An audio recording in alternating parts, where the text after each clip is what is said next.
Commercial Construction Coffee Talk fans, thanks for chiming in. My name's David Corson. I'm your host. I'm also the publisher of Commercial Construction and Renovation magazine. Happy New Year! All that good stuff. This is our first episode of 2021.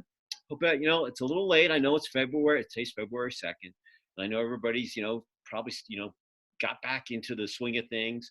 Hope everybody had a great holiday season. Goodbye 2020. Hello 2021. Oh my God, the last month feels like it's been 6 months. So much has happened. But we got the Super Bowl coming up this weekend. I don't know if you're a Bucks fan or, a Kansas City fan. I just want the game to be close and have fun. May the best team win. It's been, I'm living in Atlanta. I'm from Philly. Both my Birds teams are out of it. So what am I going to do? And anyway, got a really nice episode tonight. Gent's actually right around the corner. We're neighbors. I'm sitting here with Mr. Michael Pink. He's the CEO of SmartPM Technologies, a construction analytics firm. Mike, say hello to our audience. Hello, how are you guys? Yeah, well, we welcome you.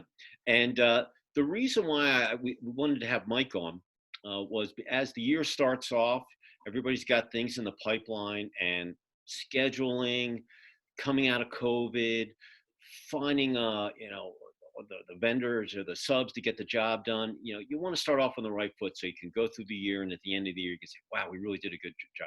And what he does is he actually, his company helps people with scheduling and just becoming more proficient. So, and right now with us coming out of COVID and the country starting to reopen, even though it's still with us, we're learning how to live with it. I thought it'd be a really good idea to have him on here to talk about it, because everybody wants to get the most out of their day. With that said, Mike, we kind of do this in a couple stages as we talked before we started. So with that, you have to tell us your story. You have to tell us, where you grew up, you got any brothers, sisters, you played any sports, where you went to high school, college, how you got into construction, and what made you go into this crazy business and all that good stuff. So the floor is yours. Tell us your saga. All right, well, it started a long time ago, cold, windy night. My parents were, out drinking. No, I'm just kidding. I grew up in, I grew up in New York. Actually, I grew up in Roswell, Georgia till I was 5. I'm the youngest of 5. My father and my, mother and 4 brothers and sisters and I were all living in Roswell, Georgia. I'm the youngest of 5. When I was 5 years old, we moved to New York, and that's where I essentially grew up. I grew up in Westchester County, New York, with my 5 brothers and sisters. As a matter of fact, since I'm the youngest, a lot of them moved out. They're by the time I was, 10, 3 of my brothers and sisters had moved out. So basically grew up in New York with a sister, older brothers and sisters who had moved out, some of which went to UGA, which is why I ended up back down in Georgia, which I'll get to. But anyway, I lived up in New York. I, lived their normal life. I played sports. I was a baseball guy. I skied. I played golf. I played football. I played basketball. Just grew up. It was a small town where we grew up in New York, and I went to a local high school where, basically knew everybody in your town. And, I really enjoyed living up there, and, had a great experience. And, eventually when it was time to graduate, I had to make my choice of where to go to college.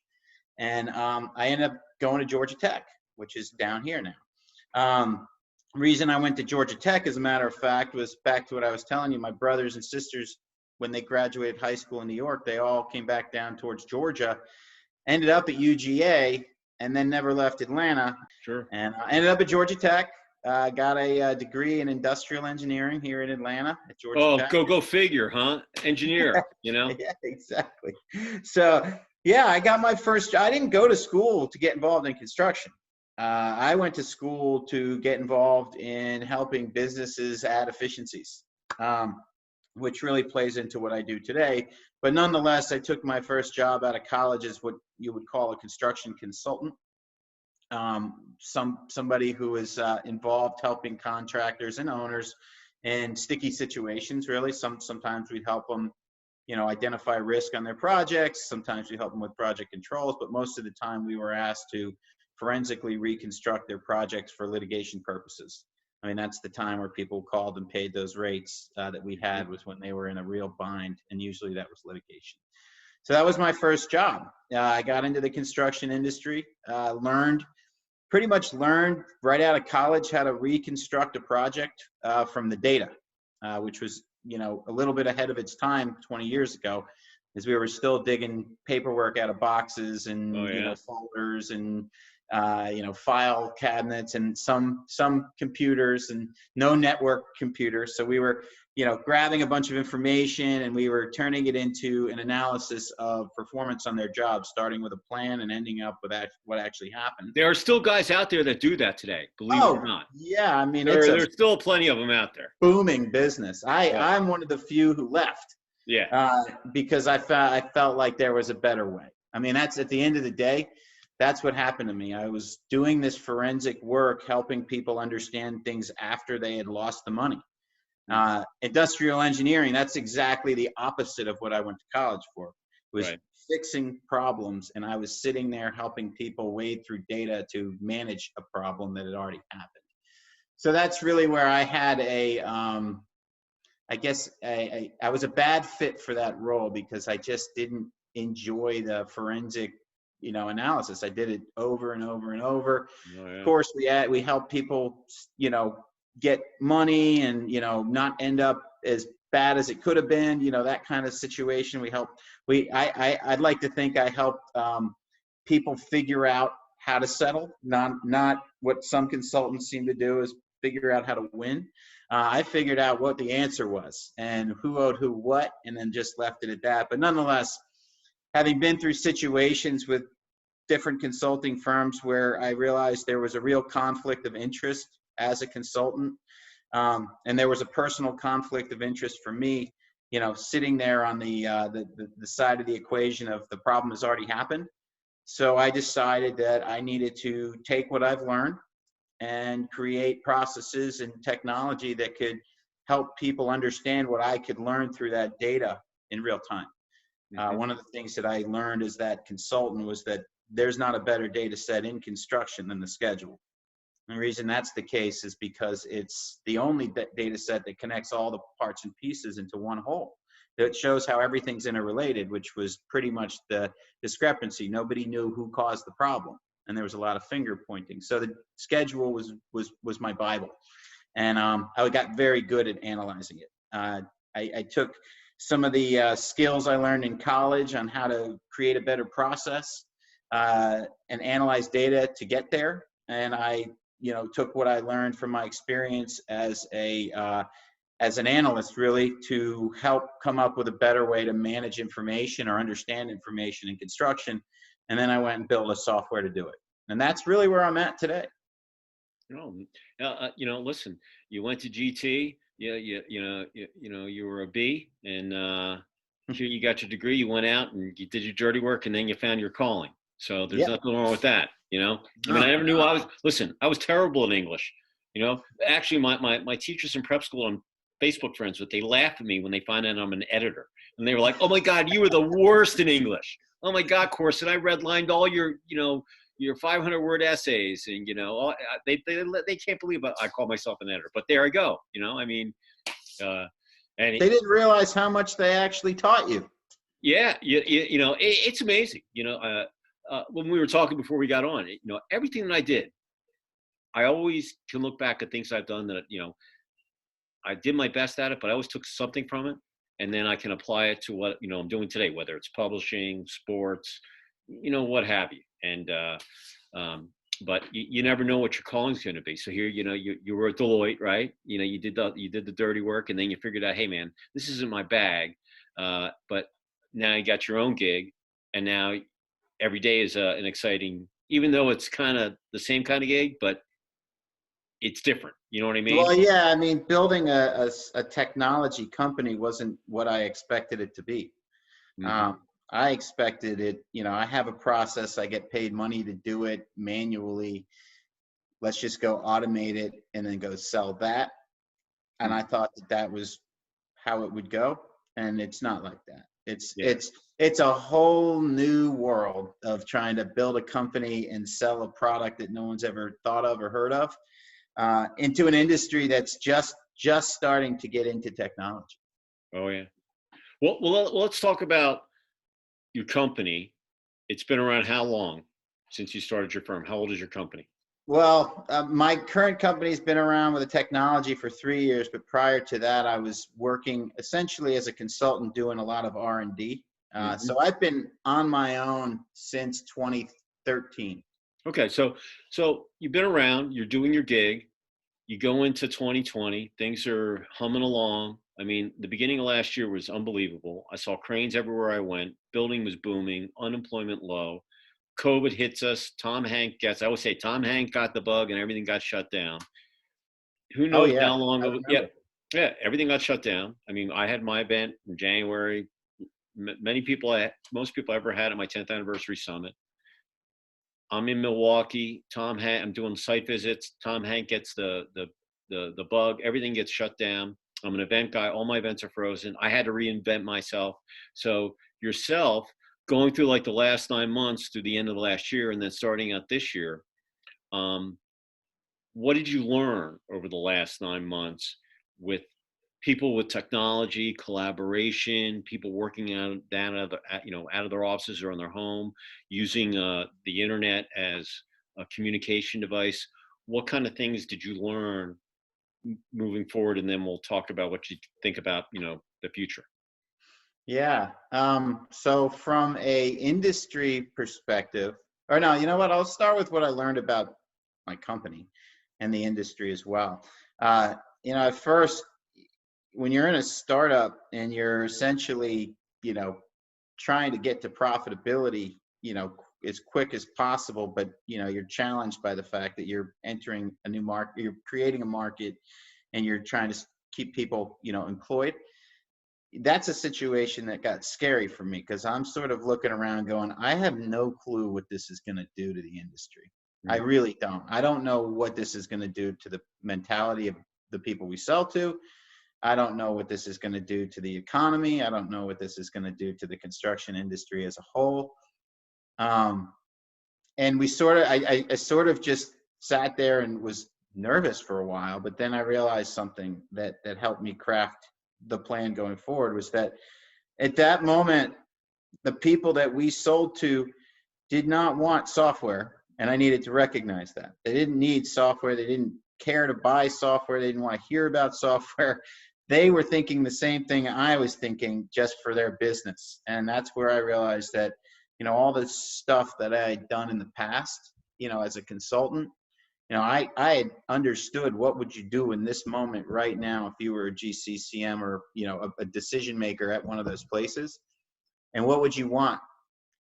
So basically, I realized that there's something I can add here, but it's not selling software. It's giving them, you know, some ideas of what to look out for, how to plan, from a project controls perspective, what you need to do to draw a line in the sand so that you can start tracking against an impacted period, all that kind of stuff. So I knew all those things. So I just started writing.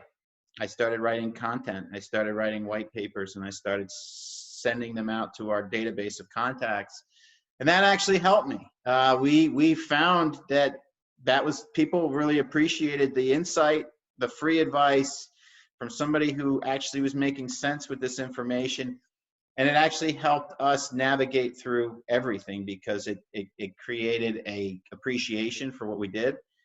The other thing that I learned from COVID is that, separate from that, what I did, I mean, I have a network that's, tiny compared to the overall construction network. The other thing that I've learned is that this disruption, I've been spending a lot of time talking to people about what I do, what I did, how I can help, and why I believe that, the industry is ripe for change when it comes to analytics and how to get there, and that the scheduling process is imperative to success, but that's the best data too. And that the industry is challenged here, and that everybody needs to really step it up and really try to step it up to get better at this process and to be able to leverage the data to get to these efficiencies that the industry could get to. And I was saying that for years, right? But it wasn't until COVID happened that everybody kind of felt what I was talking about. Like, Cha-ching. Hello. yeah, Yeah. like that was the moment in time where everything that I had been saying about the process and the broke down process of scheduling and how, you know, people really need to invest in learning this process and maximizing the data. Uh, that didn't, you know, the whole industry sort of realized that on their own when they realized that COVID just happened and all the projects are going to get messed up with supply chain and stoppages and all of that, and that none of them really understood how to understand how to quantify the impact. Mm-hmm. And that's really what, you know, we do. You know, we help people understand the problems by scrolling through all the data with a computer to find all the nuggets that they need to make good decisions using the scheduled data. We also have this process that gauges how well you're managing a schedule with your process using our analytics. So, you know, all of that sort of played into our hands a little bit, but really to me, it wasn't just that it helped my business. I mean, having spent the 3 years prior to that feeling like people thought I was crazy for what I was saying. And then all of a sudden something happens that made them realize that what I've been saying isn't actually that crazy was really what I cared about. And it wasn't for my personal pride. It was because of the industry is really in need of help. And the fact of the matter is that I had a job right out of college helping people study data to argue over money. I mean, that's your problem. Oh yeah. So anyway, that's really a couple of things that I got from COVID. The other Yeah, thing, this is, listen, I'm right there with you with content. I After when COVID hit, we put our March April issue out, and then I had to decide: do I want to wait 2 months? I was bi-monthly. I was really a print guy. I was an event guy. Everything was frozen. I had some sleepless nights in April, and yeah, then I just decided. I talked to my editor. My artist said, "What are we going to do?" He goes, "Let's go digital monthly." I'm like, I still like the print, but I found out that I had 14,000 pages of content. I've been around 20 years. I had all this mm-hmm. content. I had a digital magazine, but I just ignored it because I was a print guy. And I had a consultant. He's like, Dave, you have so much content up there. I mean, you got to monetize it or use it because you have so much stuff. So we spent the summer putting this code on there and finding out, you know, what people were looking at, what search terms they were looking at. And we built this whole code. And now I'm almost like a mini Construct Connect or a Dodge. I can Yeah, gather all the, you know, but I don't charge the enormous, you know, but if you're an advertiser in my magazine, I can give you all this knowledge and point you in the right direction. I can't make the sales for you, but I can sure as heck get you in the right direction. And it was amazing going from print to digital basically overnight, and then realizing all of it. And believe me, even with my events, we just had our summit in January. I did it over in at a TV studio over by Home Depot's headquarters off Paris Ferry, and it went awesome. People didn't have to leave. I didn't have to worry about snowstorms, you know, canceling stuff out up north. yeah, yeah. Everybody had a good time. They only to spend a couple hours each day. They got to see some faces. They got to meet, but it was just nice. And you know, but if COVID never happened, I would have never even gone in that direction. I would have stayed in my lane. You know, I just got into another lane, but I was still basically a publisher, but I became a different publisher.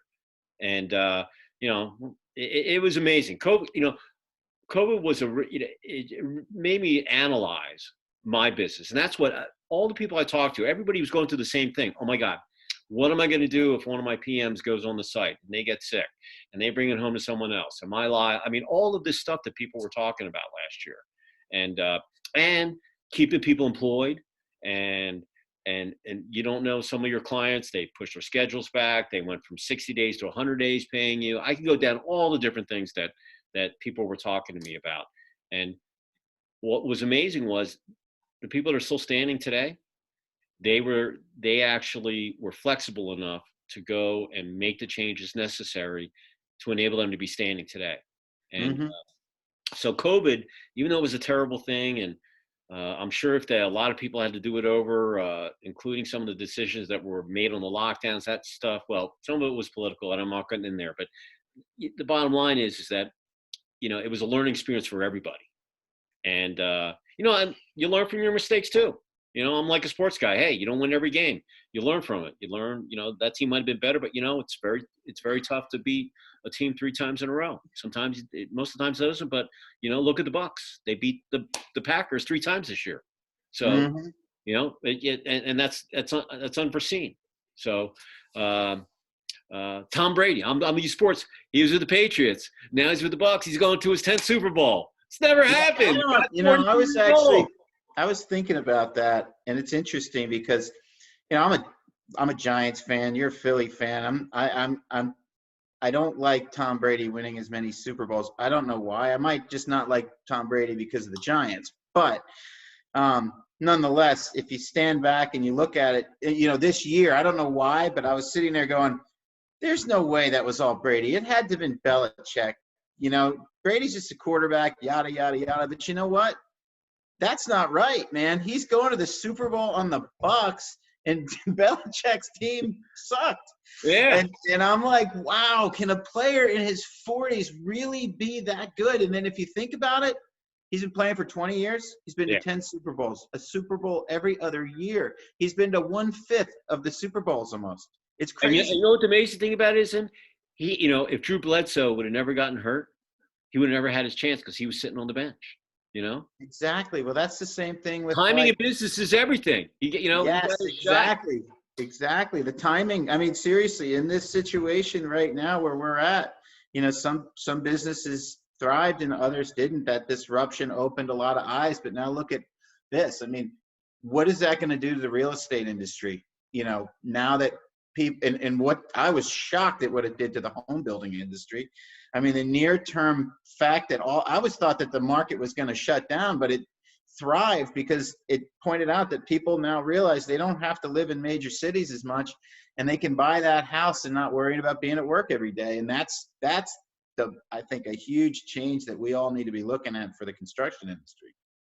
I'm trying to sell my house, and we were going to buy a little house and bought a piece of property up on the lake. And at the end of last year, we would find a home to go and look at, and by the time I got over there, it was already sold. Or Hmm. I would go look at a house, and then by the time I got home, it was someone else already put a bid on it. My wife would Yeah. look at Zillow every night or whatever app we were on, and we were looking at and everything under contract, under contract, under contract. And then we'd find something, and it was unbelievable. And because there was and it's still hot, so yeah, it's amazing, really. I look back at last year; it's kind of a blur, but then it's also I look back at all the things that happened from the beginning of the year till the end of the year. It's completely different, but I'm still standing, which is a good thing. So Well, that's it, right? so so moving forward for our listeners in our last couple of minutes, if you had one word or thought that you would like to leave with them, what would it be? One word of thought. Well, I actually really truly believe that we are entering an age of the construction industry in an accelerated fashion, and that's the data analytics age. I know that, that's where I was at, and I was telling people, what I wanted, what I saw, what I thought, all that stuff 4 years ago. It was not really understood. But, right now, what just happened to this industry simultaneously was, one, it embraced technology over the past decade. Two, all of that technology was in the form of PM software, which basically made all the data available in electronic format in those 10 years. And then this disruption happened to the industry that opened its eyes, all while imbalancing the entire economy. So right now, I actually believe that, the construction industry will be better off.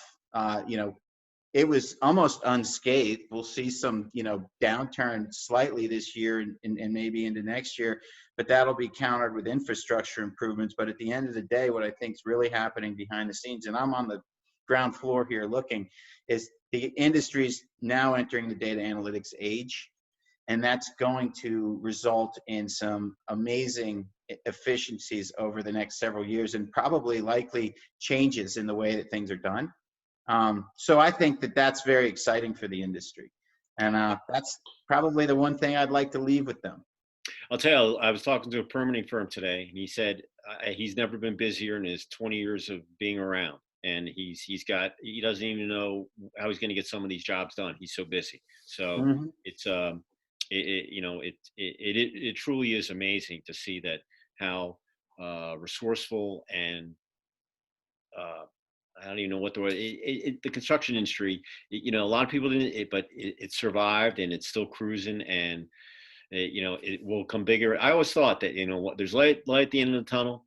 We're all going to come out of this, and we're all going to survive. The sun's going to rise tomorrow, and uh, it, it's just going to be bigger and better than you've ever seen it. So I'm right there with the data, because I'm a data guy too. So I can totally relate.